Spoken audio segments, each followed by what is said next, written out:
На речи си половина од фирмите прогресивниот данок им ги зголемил трошоците во работењето. Ова го покажа анкетата на 200 фирми членки на Стопанската комора на Македонија. 23% од нив морале да ги одложат инвестициите и другите деловни одлуки.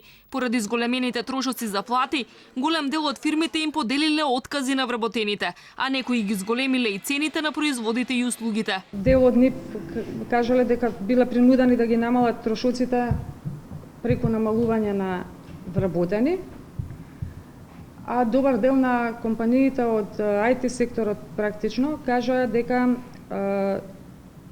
ваквата промена во даночната политика предизвикала зголемување на цените на услугите во дејноста, заради тоа што нели имаат бидејќи имаат зголемени трошоци за плата и зголемени трошоци за надворешни соработници. Од Стопанската комора ги повикаа надлежните да утврдат колкав капитал е одлеан во соседните држави поради воведувањето на нова повисока стапка кај персоналецот. Стопанските комори уште од стартот на реформата алармираа дека фирмите ќе го преселат капиталот, главно во Србија, Бугарија и Косово, а работниците ќе отворат сметки во други држави. За разлика од бизнесмените, Министерството за финансии се уште нема опсежна анализа за позитивните и негативните ефекти од оваа реформа. Министерството за финансии ги разгледува ефектите од редистрибуцијата на прогресивниот данок и пак ја повторам, кога ќе кажам дека разгледуваме, навистина анализираме, разгледуваме и ги испитуваме ефектите.